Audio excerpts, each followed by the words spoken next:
मित्रांनो, सरकारी टेंडरमधील करोडो रुपयाचा भ्रष्टाचार कसा बाहेर काढायचा यासाठी हा व्हिडिओ पहिला सेव्ह करा आणि शेअर करा आणि जर फॉलो केलं नसेल तर फॉलोही करा.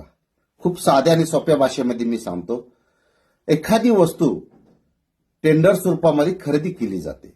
त्यासाठी सरकार निविदा काढतं आणि निविदा काढल्यावरती टेंडर भरणारे हे येत असतात. आता फॉर एक्झाम्पल आपल्याला हा ग्लास घ्यायचा आहे, म्हणजे ह्या ग्लासची बाजार मूल्यांक हे त्याच्या मॅन्युफॅक्चर किंवा विक्रीपेक्षा जास्त नसावी. आता काय होतं यामध्ये, हे टेंडर मॅनेज कसं होतं, एकच व्यक्ती किंवा 3 व्यक्ती संगनमताने टेंडर भरलं जातं आणि टेंडर भरतानाच्या किमती ते ठरवतात. आता हा जर 5 रुपयाला ग्लास मिळत असेल बाजार मूल्य का, तर हे 10 रुपये लावतात. हा 5 रुपयाचा ग्लास 20 रुपयाला, 5 रुपयाचा ग्लास 30 रुपयाला.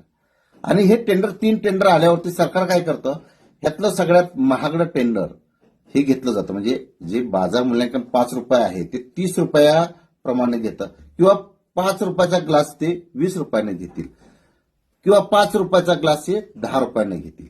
म्हणजे इथं दुप्पट कमवलं जातं, इथं चौपट कमवलं जातं, इथं 6पट कमवलं जातं. तर अशा पद्धतीनं हे टेंडर प्रक्रिया असते.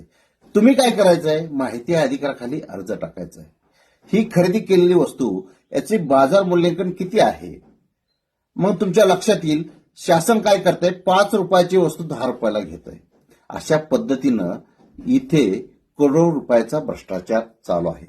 मला विनंती आहे भारतातील जनतेला, पत्रकार असतील, सामाजिक कार्यकर्ते असतील, किंवा माहिती अधिकार चळवळीतले कार्यकर्ते असतील, किंवा भ्रष्टाचार विरोधी काही लोक काम करत असतील, त्यांनी माहिती अधिकारचा 10 रुपयाचा कोर्ट फी स्टॅम्प घ्यायचा, तो अर्जाला लावायचा आणि माहिती अधिकारामध्ये माहिती मागा की किती जणांनी निविदा दिल्या, ते टेंडर भरलं आणि कोणत्या व्यक्तीला ते दिलं आणि त्याची कारणं आणि त्याची किंमत काय आहे त्या वस्तूची.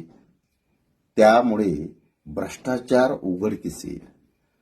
करोडो रुपयाचा भ्रष्टाचार उघडकीस केले, याच्यामध्ये करोडो रुपये वाटले जातात या टेंडर स्वरूपी पास करण्यासाठी.